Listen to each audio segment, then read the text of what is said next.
Rickshaw rickshaw, 1 minute.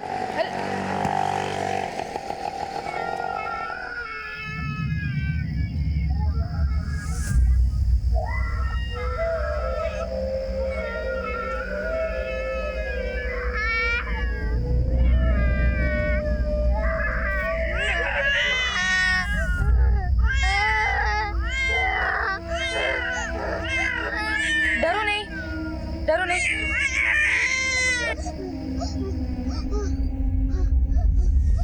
बेटा डरो नहीं बेटा, आपके मम्मी पापा कहाँ हैं? हाँ?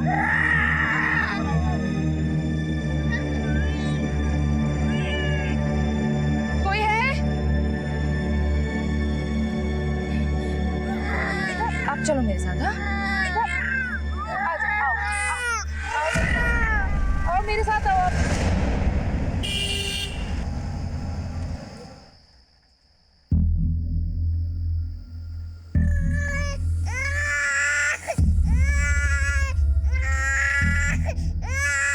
बस बस बस बस, ये लो बेटा, आप मैगी खाओ। हाँ हाँ जी, आ गई आ गई। दूध पीना, दूध पीना।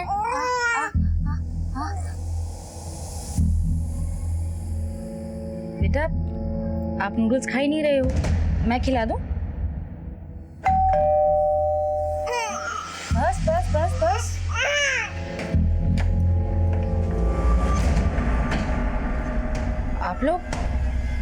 आप लोग यहाँ कैसे? मैं इन्हें लेकर आया। वो बच्चे कहाँ हैं? जी ये रहे। बस बस बस बस बस बस बस। ये बच्चे कहाँ मिले आपको? जी मैं अपनी फ्रेंड के यहाँ से आ रही थी तो तभी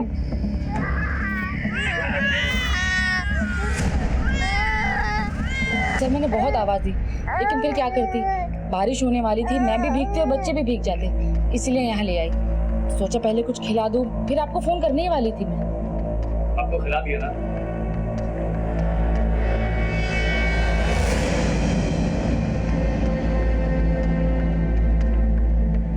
बेटा आपका नाम क्या है? जी बच्चे बहुत ही डरे हुए हैं, मैंने भी पूछने की कोशिश करी लेकिन कुछ बोले ही नहीं। गिरीश एक काम करो, पूरे कमल नगर एरिया को छान मारो। मुझे लग रहा है अगर माँ बाप कहीं आसपास होंगे बच्चों के लिए जरूर परेशान होंगे, और आसपास के सभी पुलिस स्टेशन में मिसिंग रिपोर्ट भी चेक करो। एक बात और, बच्चे जहाँ पर मिले हैं अगर वहाँ पर सीसीटीवी है तो उसके फुटेज भी चेक करो।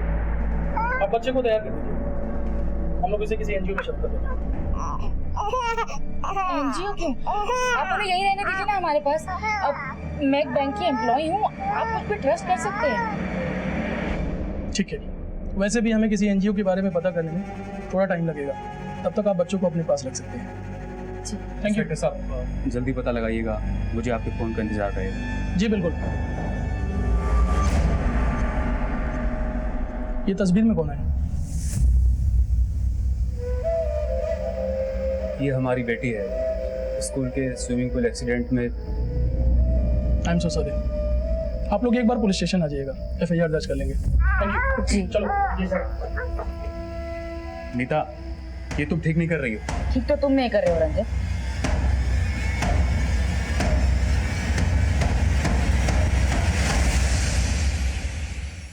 इन दोनों फोटो की जेरॉक्स करा के सारे शहर में पोस्टर लगाओगे। एक्सक्यूज मी सर, बच्चों के पेरेंट्स के बारे में कोई इन्फॉर्मेशन मिली? नहीं सर, अभी तक कुछ भी पता नहीं चल पाया। बच्चे नीता अवस्थी के घर पर है, हम एनजीओ से भी पता कर रहे हैं लेकिन उसमें थोड़ा टाइम लगेगा, इसीलिए फिलहाल बच्चों को उनके घर पर ही छोड़ दिया। बच्चे वहाँ पर काफ़ी कंफर्टेबल है और फैमिली भी काफ़ी भरोसेमंद है सर। ठीक है, सभी पुलिस स्टेशन से अपडेट लेते रहो और स्टेट के सभी पुलिस स्टेशन से कॉन्टैक्ट करो। हो सकता है ये लोग कहीं बाहर से आए, लेकिन इतने छोटे बच्चों को लावारिसों की तरह छोड़कर माँ बाप क्यों चले?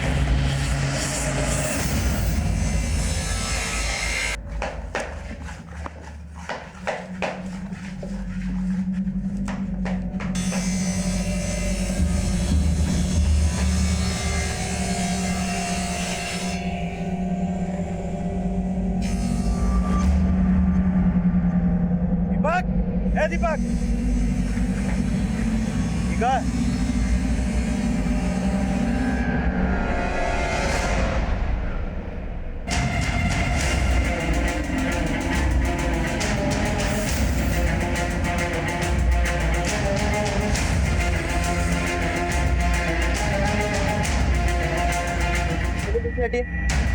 पीछे हो जाइए।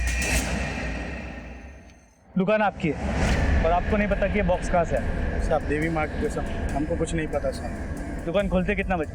साहब दीपक दुकान खोलता है 9:30 बजे से। जब तुमने दुकान खोला किसी को बॉक्स रखते हुए देखा? नहीं साहब, हम तो सवेरे आए थे दुकान खोलने के लिए, हमें नहीं पता साहब।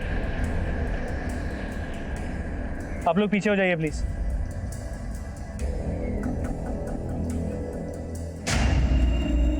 कमल, ये बॉक्स किसी कुरियर कंपनी का लगता है, इसका स्टैम्प भी। पता करो किस कंपनी का। पर ये भी पता करने की कोशिश करो इसका सेंडर और रिसीवर को। सर, बॉडी के टुकड़े करके फेंके गए, मतलब मुमकिन है कि बाकी के टुकड़े भी यही कहीं फेंके गए हैं, क्योंकि कोई भी किलर अपने साथ बॉडी के पार्ट्स लेके घूमने का रिस्क नहीं ले। आसपास चेक करो, कुछ मिलता है। सर, बॉडी पार्ट्स को देखकर ऐसा लग रहा है कि ये पार्ट्स किसी औरत के हैं। आसपास के पुलिस स्टेशन में चेक करो, किसी औरत की कोई मिसिंग कंप्लेंट है। और जब तक बॉडी के बाकी पार्ट्स नहीं मिलते इन्हें फोरेंसिक भेज। सर, कार्टन में मिले लाश के टुकड़ों से सनसनी फैल गई। पुलिस ने लाश के दूसरे हिस्सों को ढूंढने के लिए तलाश तेज कर दी। साहब, मैंने फोन किया था साहब। साहब इधर आइए। कहाँ पे? साहब, हम लोग इधर मछली पकड़ने आते हैं, आ जाए तो साहब ये दें।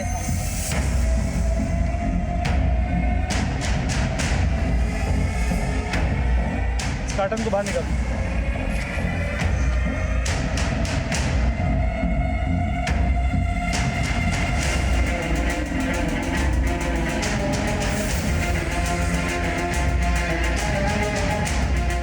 निकालो इसे।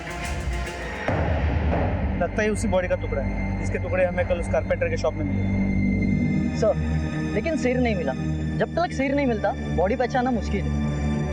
हो सकता है सिर को यहीं कहीं डिस्पोज किया। आसपास अच्छे से चेक करो, तो बॉडी को फोरेंसिक के लिए भेजो। सर,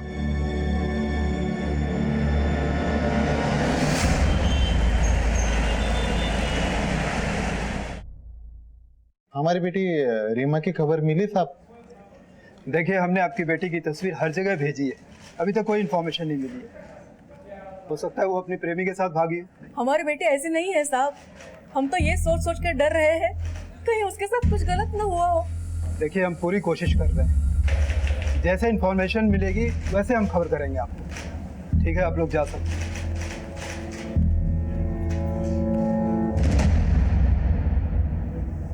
सभी थाने से इस लड़की की अपडेट लेते रहो। सर, ये वो कार्टन है जो हमें कारपेंटर शॉप से मिला था और ये हमें तालाब के पास से मिला। इन दोनों बक्सों में एक औरत की बॉडी के कटे हुए हिस्से मिले और ये वो कपड़ों के चितड़े हैं जो उन बॉडी पार्ट्स पे जो मैच करते हैं। तो हो सकता है कि ये बॉडी पार्ट्स किसी एक ही औरत के।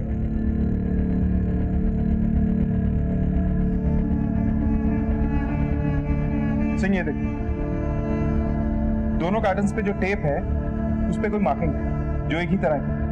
हो सकता है ये कुरियर कंपनी की खुद की टेप हो।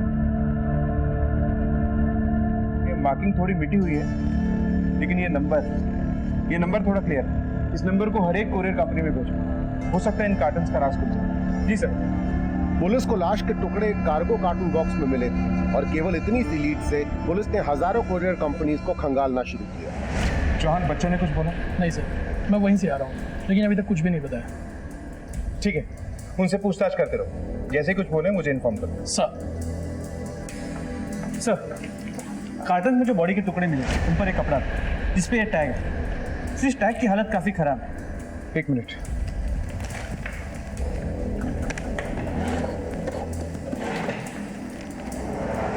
SHEEIA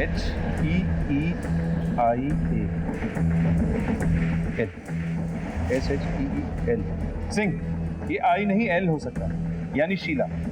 पता करो कि शीला नाम से भी कितने ब्रांड हैं और ये किसी बड़े डिजाइनर का ब्रांड नहीं लगता। इस पैमाने पे डिजाइनिंग करने वाली कई छोटी छोटी कंपनीज हैं, लेकिन शीला नाम पे जितने भी ब्रांड रजिस्टर्ड हैं सबके बारे में पता है। और हाँ, एक ही जैसे कार्टन बॉक्स और इन कपड़ों के टुकड़ों से ऐसे लगता है कि ये बॉडी किसी एक ही औरत है। खैर, फॉरेंसिक रिपोर्ट से सब क्लियर हो जाएगा। तुम इस ब्रांड के बारे में पता करो। सर, पुलिस को मिल रहे सारे सुराग बेहद ही मुश्किल और लंबी प्रक्रिया वाले थे, लेकिन पुलिस की मुस्तैद टीम पूरी सूझबूझ से अपनी तहकीकात को आगे बढ़ा रही थी।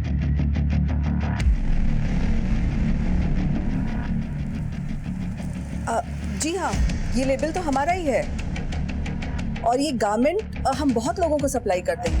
पहले होलसेलर्स, फिर रिटेलर्स, और रिटेलर्स में भी शॉपकीपर्स के पास जाते हैं, फिर रोड में बिजनेस करने वालों के पास भी। पर सर, आप जानना क्या चाहते हैं? देखिए, हमें एक बॉडी मिली जिस पर एक कुर्ती थी, पर इस कुर्ती में आपका ये लेबल लगा था। ये लेबल मैं आपको बता दूं कि हम 2 साल पहले बनाना बंद कर चुके हैं। हमने अपनी डिज़ाइन बदल दी है, और ये लेबल कुछ महंगे कुर्ते में ही लगते थे जो कुछ खास शहरों में हम बेचते हैं। ठीक है, हमें इन सारे शहरों की लिस्ट है और वहाँ के जो भी शॉपकीपर्स है, रिटेलर्स है, उनकी पूरी जानकारी चाहिए। जय, वो डीलर्स वाली लिस्ट लाना ज़रा।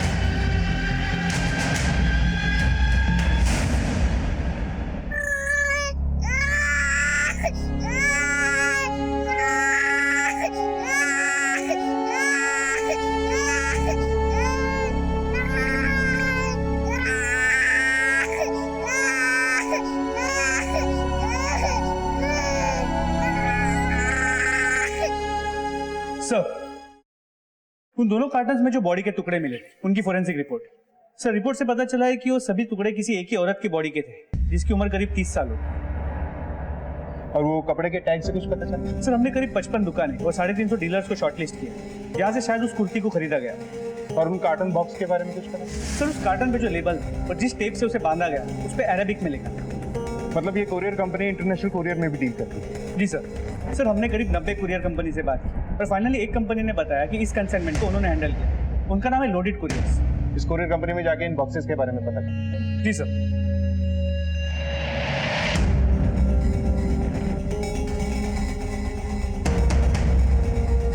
सर, ये नंबर उस कंसाइनमेंट का है जो यूएई से आया था। इसके सेंडर और रिसीवर दोनों नावेद अख्तर। इस नावेद अख्तर का एड्रेस दो। इसकी कंप्लीट रिपोर्ट चाहिए सर, लोडेड कुरियर कंपनी से पता चला है कि उस कार्टन के कंसाइनमेंट का सेंडर और रिसीवर दोनों एक ही आदमी है। कोई नावेद अख्तर जो दिल्ली का रहने वाला है। चलो।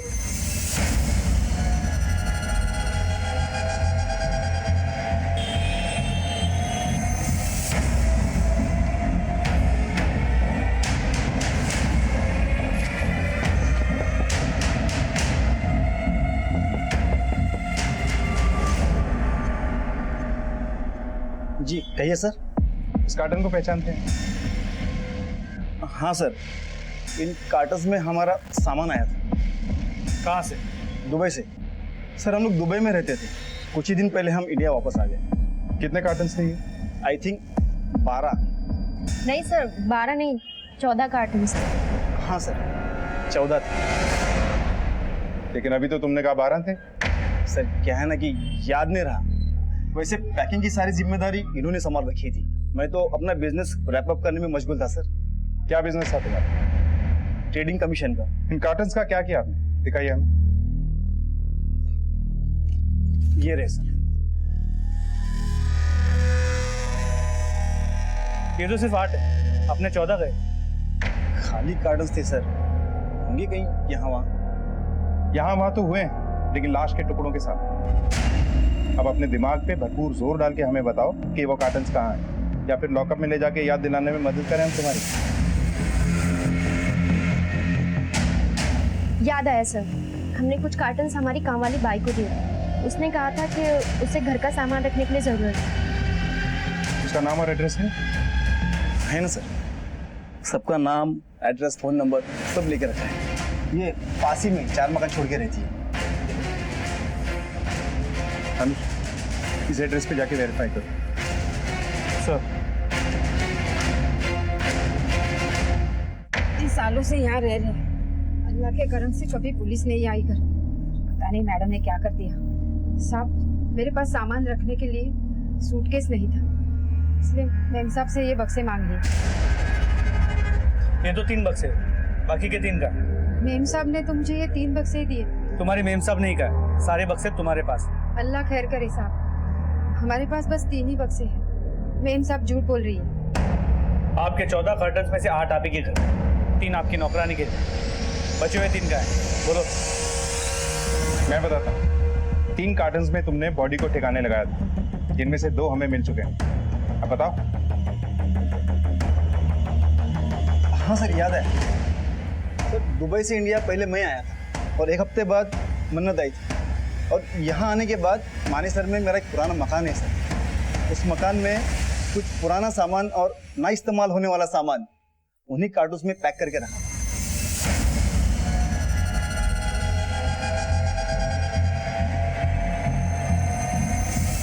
सर इस तरह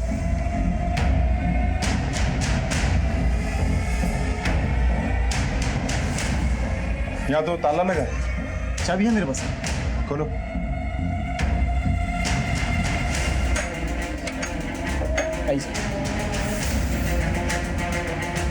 चेक करो पूरा घर। सर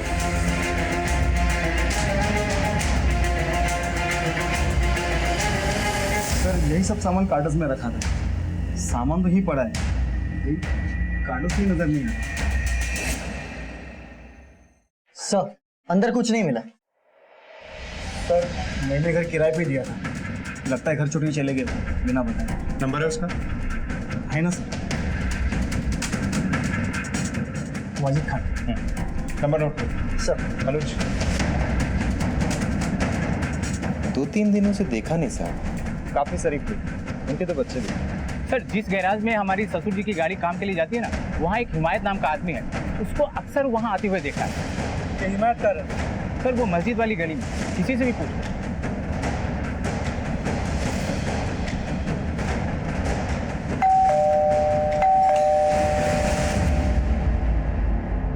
जी कहिए। पुलिस। और साहब बात क्या है मतलब? वाजिद को जानते हो? जानता हूँ मतलब साहब, मेरा भाई है, सगा भाई है। कहाँ है वो? अपने घर पे होगा, और कहाँ होगा साहब? वो घर पे नहीं। तो सर उसकी बीवी होगी घर पे, उससे पूछिए कहाँ है। घर पे ताला बंद है और दोनों के फोन भी बंद है। हम जानना चाहते हैं वो लोग हैं कहाँ।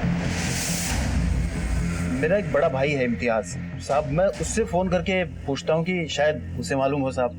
वाजिद या जोया, दोनों में से कोई भी तुमसे कांटेक्ट करे तुरंत हमें बताना। जी जी साहब।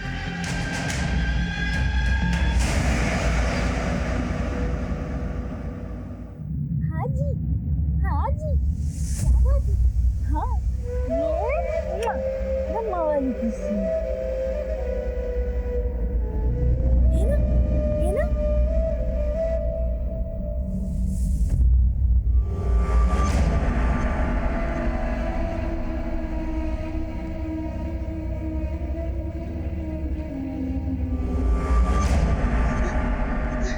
हमें अब्बू के पास जाना है।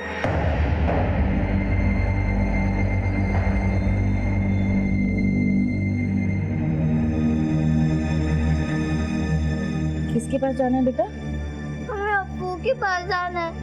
आपकी मम्मी मतलब अम्मी कहाँ है? अम्मी अब्बू को लेके चली गई। सर अभी अभी नीता अवस्थी के पति रंजन का फोन आया था। उसने कहा कि बच्चे ने ये बोला कि उसे अब्बू और अम्मी के पास जाना है। अब्बू? इसका मतलब ये बच्चे किसी मुस्लिम फैमिली से। और कोई इन्फॉर्मेशन? नहीं सर। सिंह तुम दोनों जाओ, बच्चों से पूछताछ करो, शायद इनकी फैमिली के बारे में देखिए। सर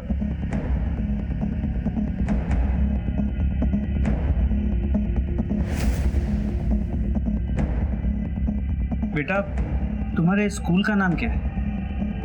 मेरे स्कूल का नाम मॉडर्न। मॉडर्न क्या है बेटा? मॉडर्न। बेटा तुम्हारा स्कूल है कहाँ? मॉडर्न। बेटा तुम्हें वहाँ बस स्टॉप पे छोड़ा किसने था, अब्बू ने या अम्मी ने? अब्बू ने। तो जब तुम्हें वहाँ अब्बू ने छोड़ा, उन्होंने तुमसे कुछ कहा था? ये कहा था कि वो तुम्हें लेने आएंगे?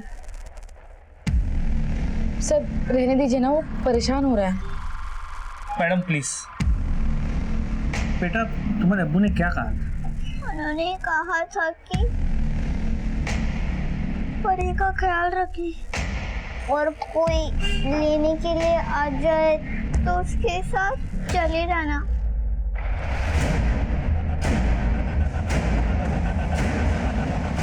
आप दोनों से थोड़ी बात करनी है, जरा बात करो। आप इन बच्चों को पहले से जानती है ना? नहीं सर, मैंने आपको पहले भी बताया कि ये दोनों उस रात मुझे रोड पर मिले थे। फिर वो बच्चा ये क्यों कह रहा है कि उसके अब्बू ने कहा था उसे बस स्टॉप पे लेने कोई आएगा और उसके साथ चले जाना?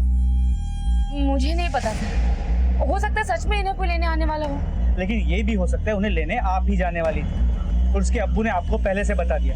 ये क्या बकवास है सर, मैं किसी को नहीं जानती। देखिए, हमने आपके बारे में सब कुछ पता कर लिया। आपके बच्चे के गुजर जाने के बाद आप एक दूसरा बच्चा चाहती थी, है ना? हर औरत चाहती है सर। लेकिन अब आप मेडिकली मां नहीं बन सकते, ये बात भी सच है। जी सच है। तो फिर ये हो सकता है कि आप ही ने इन बच्चों को खरीद लिया या फिर किडनैप कर लिया। ये क्या बकवास कर रहे हैं आप? सलामत एनजीओ को कांटेक्ट करो सर, बच्चों की कस्टडी ले लो। सर प्लीज उन्हें मुझसे अलग मत कीजिए। देखिए वो यहाँ पर खुश है, वो बच्ची मेरी गोद में आके ऐसे चुप हो जाती जैसे अपनी माँ की गोद में हूँ। आप उन्हें ले जाकर उन पर जुल्म मत कीजिए प्लीज सर। खबरदार कोई नहीं लेकर शहजाद इधर आओ बेटा, मेरे पास आओ। कोई नहीं, बच्चे को छोड़िए आप। सर ऐसा रंजन रोको ना, इन्हें रोको ना रंजन। नीता वो हमारे बच्चे नहीं हैं, जाने दो उन्हें। यहाँ गुरुग्राम में जितने भी स्कूल के नाम में मॉडर्न आता है, वहाँ जाके इन बच्चों के बारे में पूछताछ करो, पता करने की कोशिश करो उनके माँ बाप का नाम क्या है, उनका एड्रेस क्या है। सर कोई लीड नहीं मिला अब तक। इस केस में हम किसी भी नतीजे पे नहीं पहुंच पाए। सिंह, इस केस को सॉल्व करने के लिए हमें वाजिद और जोया की हिस्ट्री को खंगालना होगा। वाजिद के भाइयों को एक बार फिर से बुलाओ, उनसे दोबारा से पूछताछ करें। साहब मेरी फैमिली है, बेगम है, एक बच्चा है। और साहब हम लोग महीने 2 महीने में एक बार ही मिलते हैं। रहते गुरुग्राम में ही है पर घर बहुत दूर दूर है तो आना जाना कम ही होता है। काम कहाँ करता है? फिलहाल तो कोई काम नहीं है साहब उसके पास, बेकार ही था वो। देखिए, वाजिद के घर से 3 बक्से गायब हुए थे, उनमें से 2 में हमें औरत की कटी हुई लाश मिली। हम जानना चाहते हैं कि वाजिद और जोया के आपसी रिश्ते कैसे? बहुत अच्छे रिश्ते थे साहब, उन्होंने तो लव मैरिज की थी।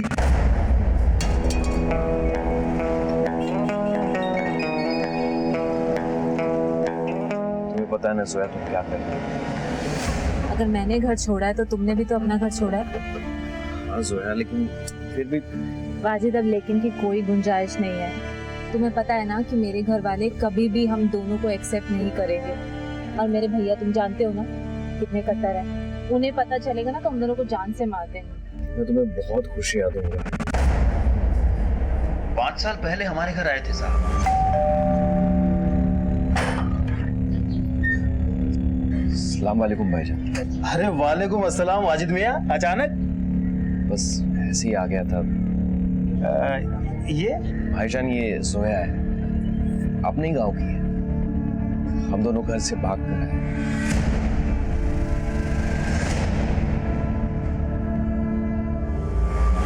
लेकिन एक बात मेरी समझ में, जब वाजिद और जोया दोनों एक दूसरे से प्यार करते थे, दोनों बालिग क्या कमाने की उम्र में थे और दोनों के मजहब भी एक ही, फिर दोनों को भाग के शादी करने की जरूरत क्या? साहब आपकी बात बिल्कुल सही है, लेकिन जोया ने मुझे खुद बताया था कि वो हिंदू धर्म से है। भाभी मुझे आपसे कुछ बात करनी है। हाँ बोलो। भाभी मैं आप लोगों के धर्म की नहीं हूँ। मेरा नाम जोया नहीं स्वर्णा है। भाभी मेरे भैया और पापा इस रिश्ते के लिए कभी नहीं मानते। अगर उन्हें जरा से भी भनक लगती कि मैं किसी और धर्म के लड़के के साथ प्यार करती हूँ तो मुझे जान से मार देते और इन्हें भी। इसलिए हम दोनों भाग कर। अच्छा, जोया के बाप और भाई कभी आप लोगों के घर में आए या उस घर में जहाँ वाजिद और जोया रहते थे? नहीं साहब, यहाँ तो कभी नहीं आए, पर जोया मायके जाने की जिद किया करती थी बार बार।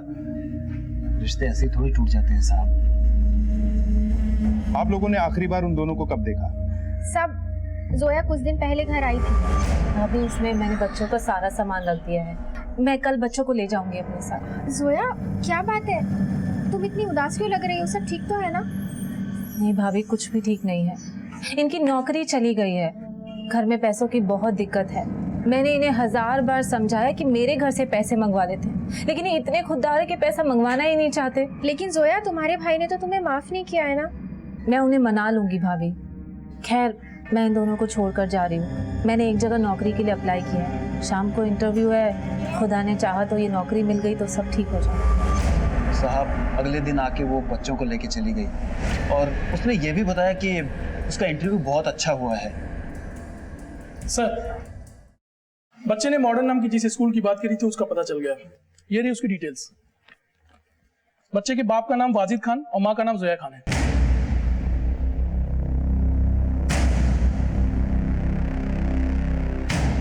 फोटोग्राफ दिखाओ सर।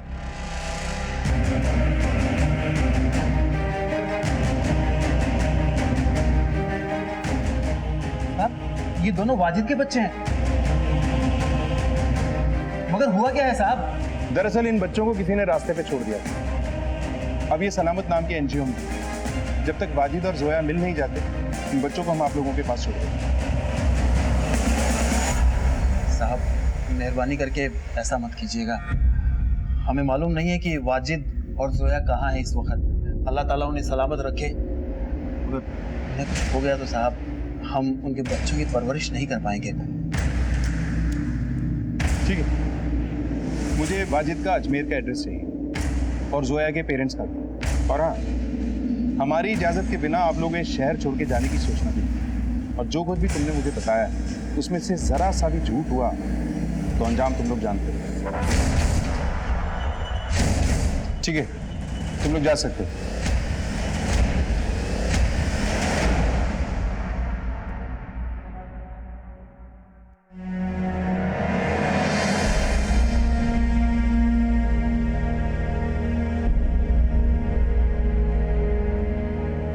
शहजाद, मेरा बेटा पायलट बनेगा, पायलट। हाँ, मैं पायलट बनूंगा और उड़ूंगा। अच्छा कैसे?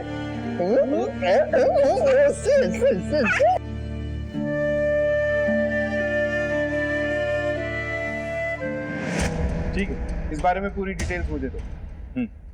जय। सर, अलीगढ़ पुलिस स्टेशन ने इस लड़की की फोटो भेजी। ये मिसिंग, इसका नाम रीमा है। सर ये देखिए, इसने लगभग इसी तरह के कपड़े पहन रखे हैं जो हमें डेड बॉडी पे से मिले।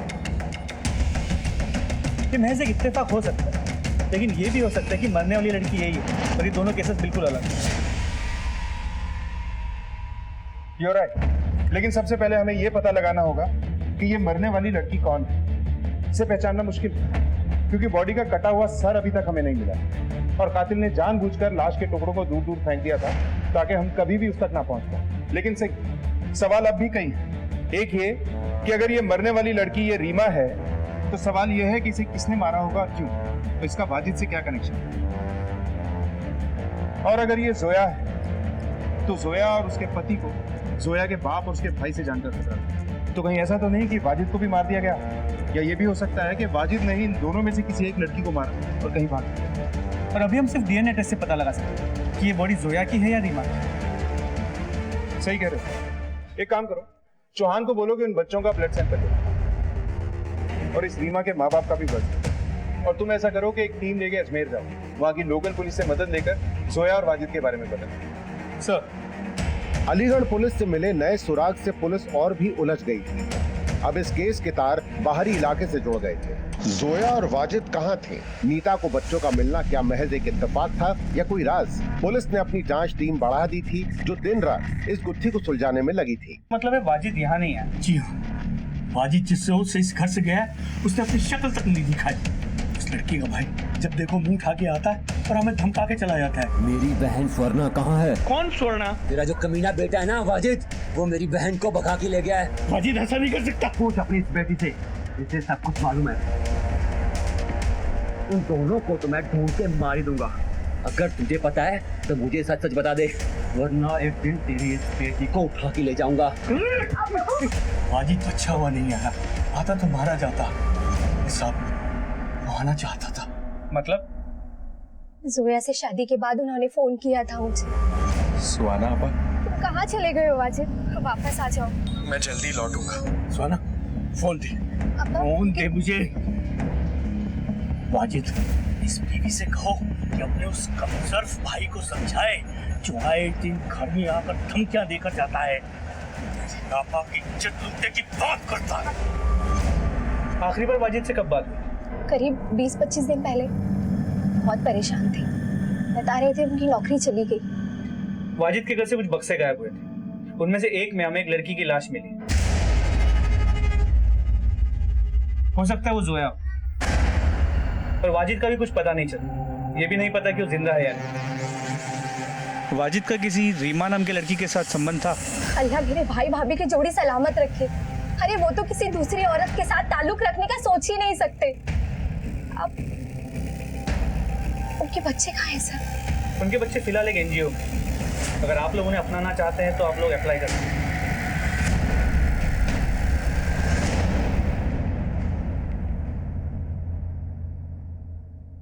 देखिए साहब, न तो हम ये जानते हैं कि वो लड़की कहाँ है और न ही हम जानना चाहते हैं। आपकी स्वर्णा से आखिरी बार बात कब हुई थी? 5 साल पहले, जब वो इस घर की बेटी थी और मेरी बहन थी। उसके बाद कभी उसने कॉल नहीं किया। हमें आपके ब्लड सैंपल चाहिए। क्यों? हमें एक लड़की की लाश मिली जिसका सिर नहीं, पर हमें उसकी शिनाख्त करने में मुश्किल हो रही है। तो हम डीएनए मैचिंग करके देखना चाहते हैं कि क्या वो लड़की स्वर्णा है। हमारी बदकिस्मती है कि उसकी रगों में भी हमारा ही खून दौड़ रहा है, और भगवान से मानूंगा कि लाश उसी की हो। सर, अजमेर में जोया और वाजिद दोनों के घर वालों से बात हुई। मुझे लगता है कि ऑनर किलिंग का केस हो सकता है, क्योंकि वाजिद के घर वालों ने बताया कि जोया और वाजिद के भाग जाने के बाद जोया के भाई राज ने वाजिद के घर वालों को कई बार धमकाया, और ये भी कहा था कि अगर जोया और वाजिद वापस आए उन्हें मार दे। तुम ठीक है? ये ऑनर किलिंग का मामला हो सकता है। एक काम करो, राज की कॉल रिकॉर्ड से करवाओ, और गुरुग्राम में जहाँ ये वाजिद रहता है वहाँ लोगों को राज की फोटो दिखाकर पूछो क्या कभी किसी ने उसको वहाँ देखा। सर,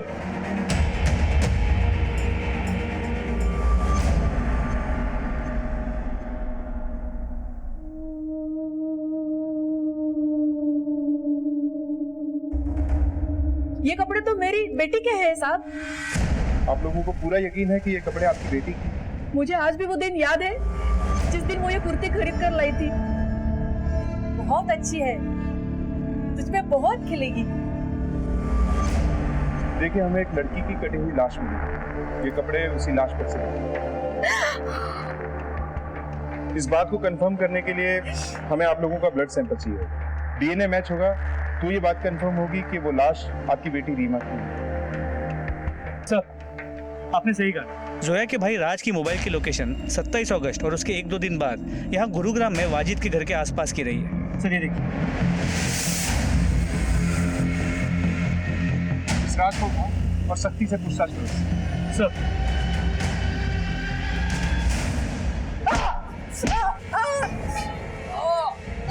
बस चल, शुरुआत मैं कर दे। तू गुरुग्राम गया था 27 तारीख को, तूने ट्रेन की टिकट भी ली। अब आगे की कहानी बोल। मैं स्वर्णा और उसके आशिक दोनों को मारना चाहता था। एक दोस्त ने मुझे उनका पता बता दिया था। उस दिन मैं उनके घर चला भी गया था, लेकिन वहां ताला लगा था। उसके बाद मैं रोज उनके घर जाता था, लेकिन घर लॉक्ड रहता था। राज, ये तो सिर्फ तेरी आधी कहानी है। तेरी आगे की कहानी मैं बताता। तू उनके घर गया, घर के अंदर भी गया, और तूने उन दोनों को मार दिया। जोया की लाश तुम्हें मिल गई। अब ये बता कि तूने वाजिद की लाश को कहाँ ठिकाने लगाया? बोल। काश मैं अपने हाथों से उन दोनों की जान ले सकता। उन्होंने कोई इतना बड़ा गुनाह नहीं किया था। सिर्फ जिससे प्यार किया उसी से शादी की। इसे तब तक अंदर रखो जब तक वाजिद का कुछ पता नहीं चलता। जैन सर, बच्चों की डीएनए रिपोर्ट आ गई है।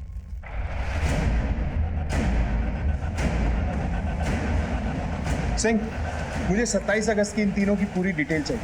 कौन कहाँ था, क्या कर रहा था, किससे मिल रहा था? सर, पुलिस के हाथ कुछ अहम सुराग लग गए थे। अब उनके शक और तफ्तीश का दायरा भी सीमित हो गया था। सर, एक इंपॉर्टेंट बात पता चली। क्या?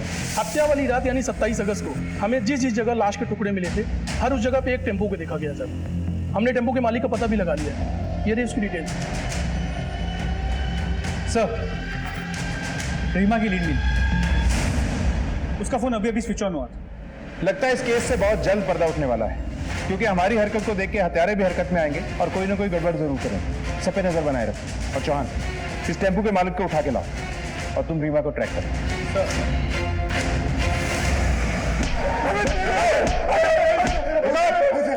खड़े हो। अगर तुम लोगों को ये लग रहा है कि तुम्हें मारते मारते हम लोग थक जाएंगे तो गलत फहमी है तुम्हारी। शिफ्ट बदल बदल के मारेंगे तुम लोगों को। सब बताता हूँ साहब। उस रात हिमायत मेरे घर आया। ये बहुत घबराया हुआ था साहब। सब खैरियत तो है ना? खैरियत तो नहीं भाईजान, हमें वाजिद के घर अभी निकलना होगा। ऐसी क्या जरूरत पड़ गई जो इतनी रात को तुम दोनों अपने उस भाई वाजिद के घर गए? उसकी एग्जैक्ट लोकेशन मुझे मैसेज करो। फोन सिर्फ 15 सेकंड के लिए ऑन हुआ था। एरिया बता सकता हूँ, एग्जैक्ट लोकेशन बताना मुश्किल है। अब इस एरिया में उसे ढूंढेंगे कहाँ? गाड़ी साइड में लगा दो। रीमा की फोटो लेके इस एरिया में अच्छे से पूछताछ कर। फिर क्या हुआ? मैं और हिमायत वाजिद के घर पहुंचे। वाजिद कौन है? हिमायत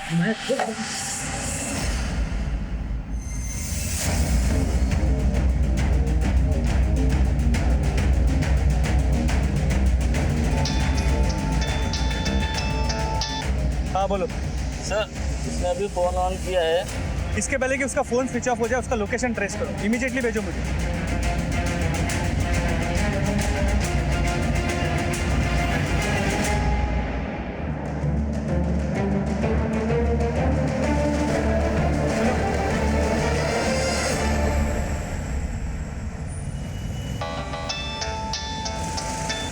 हाँ बोलो सर, उसने अभी भी फोन ऑफ किया है।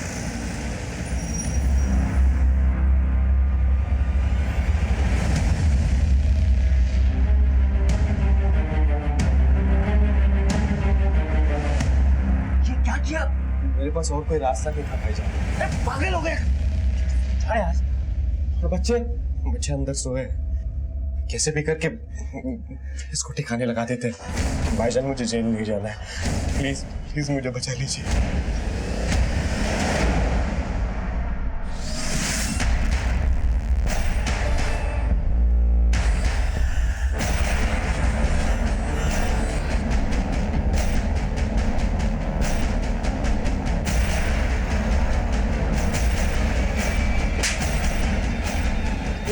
लड़की का है।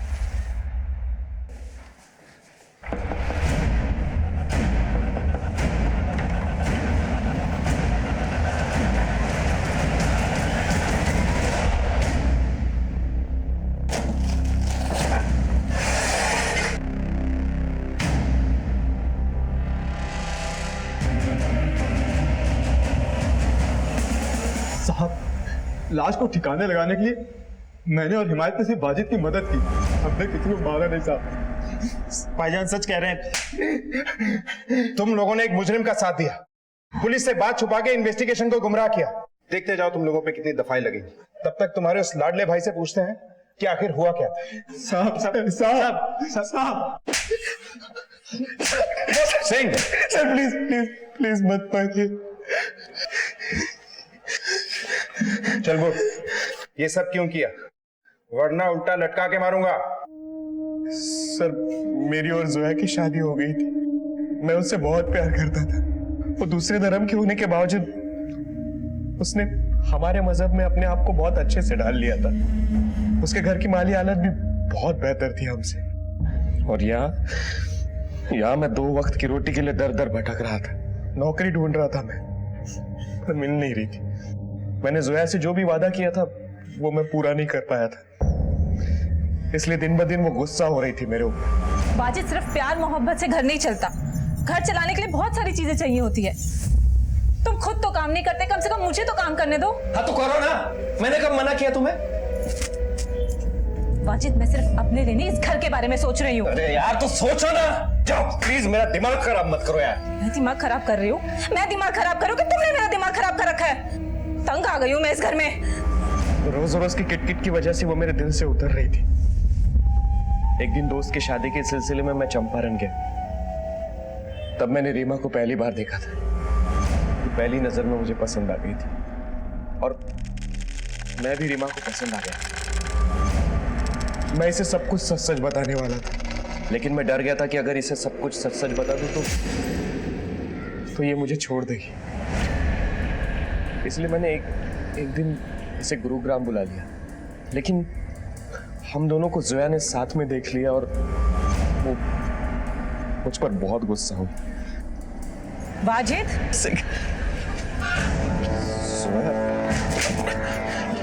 तो ये वजह थी तुम्हें काम ना मिलने की। अरे नहीं नहीं जोया, मेरी बात सुनो। देखो मेरा नहीं तो कम से कम अपने दोनों बच्चों को तो ख्याल किया होता। अच्छा नहीं किया तुमने। जोया मेरी और मेरा बात तो सुनो। तुम जोया देखो रीमा, देखो ऐसा कुछ नहीं है। उसके बाद रीमा भी मुझसे दूर जाने लगी। रीमा प्लीज मेरी बात तो सुनो। रीमा मुझे समझाने का मौका तो दो। प्लीज प्लीज मुझे ऐसे छोड़कर मत जाओ। मेरे लिए तो तुम्हारे पास कोई जगह ही नहीं है। रीमा मैं तुम्हारे लिए अपने दिल में भी जगह रखूंगा और अपने घर में भी। ठीक है, तो पहले अपनी बीवी से छुटकारा पाओ और अपने बच्चों से नहीं जाओ। कर पाओगे? मैंने कहा कर पाओगे? लेकिन जैसे तैसे मैंने रीमा को मना लिया। मैंने जोया से कहा था कि अगर तुम घर से जाना चाहती हो तो जा सकती हो, लेकिन अभी बच्चों को भी साथ में लेके जाना पड़ेगा। तुम जैसे घटिया के साथ रहना ही नहीं है मुझे। तुम्हें मेरे साथ नहीं रहना है ना? जाओ अभी क्या अभी यहाँ से जाओ और अपने बच्चों को भी साथ में लेके जाओ। वो सिर्फ मेरे बच्चे तुम्हारे कुछ नहीं लगते। एक दूसरी औरत के लिए तुम मुझे घर से निकाल रहे हो। हाँ मैं जाऊंगी, लेकिन पुलिस स्टेशन जाऊंगी, तुम्हारे माँ बाप के घर जाऊंगी, अपने घर जाऊंगी, पूरी दुनिया को तुम्हारा ये घटिया चेहरा दिखाऊंगी मैं। पुलिस स्टेशन जाओगी तुम? सर मैं उसे मारना नहीं चाहता था, लेकिन मेरे पास कोई दूसरा रास्ता भी नहीं था। लाश को ठिकाने लगाने के लिए मैंने हिमायत भाई और इम्तियाज भाई को बुला लिया। हेलो हिमायत भाई, आप जल्दी घर आ जाइए। वो जो है सर, मैं उसे मारना नहीं चाहता था। मैं रीमा से शादी करना चाहता था। रीमा को लेकर भाइयों से पैसे लेकर कहीं दूर जाकर बसना चाहता था, लेकिन रीमा मुझे बच्चों के साथ एक्सेप्ट नहीं कर रही थी। मैं बच्चों को रास्ते में नहीं छोड़ना चाहता था, इसलिए उन्हें कमल नगर में छोड़ दिया ताकि कोई अच्छा इंसान उन्हें अपने साथ ले जाए। दूर जाकर फिक्र के मारे खड़ा रहा, उनको ऐसे ही देखता रहा। एक बाली औरत के हाथ में बच्चे देखकर मैं संतुष्ट हो गया था कि बच्चे सुरक्षित। दोनों लड़कियों पे एक जैसे कपड़ों की क्या पहेली है? एक्चुअली मैंने एक जैसे 2 ड्रेस लिए थे और वो दोनों को गिफ्ट किए थे। शरीर के बाकी हिस्से तो हमें मिल गए, सर नहीं मिले। कहाँ फेंका था उसे? गुरुग्राम के आगे खाई है, उसी के नाले में डाल दी। और ये रीमा के साथ कब से डेरा जमाया हुआ था तूने? हमें पता चला कि पुलिस हरकत में आ गई है, इसलिए हमें भागने का मौका ही नहीं मिला।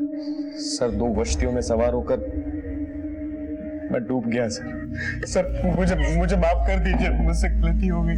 2 कश्तियों की सवारी तूने अपनी मर्जी से की, अपनी सुकून भरी जिंदगी को बर्बाद भी तूने खुद किया। अपनी पत्नी का खून किया, अपने बच्चों को दूसरे के हवाले कर दिया, चला था किसी और से प्यार जताने। एक शादीशुदा और 2 बच्चों के बाप होकर और रीमा से रिश्ता जोड़कर सिर्फ अपनी ही नहीं, तुमने कई जिंदगियां बर्बाद कर दी। अब सड़ते रहना सारी जिंदगी जेल। जो बांधने से बंधे और तोड़ने से टूट जाए उसका नाम है बंधन, और जो अपने आप बन जाए और जीवन भर ना टूटे उसका नाम है संबंध। और संबंधों में एक दूसरे के प्रति विश्वास और सम्मान है इसकी मजबूती। जहां सगे बाप ने अपने बच्चों से रिश्ते का बंधन तोड़ लिया, वहीं नीता ने उन बच्चों से हमेशा के लिए संबंध जोड़े रखने के लिए उनकी लीगल कस्टडी के लिए एप्लीकेशन दायर कर दी है, जो अदालत में जेर गौर है। याद रखिए, रिश्ते महज जोड़े नहीं जाते,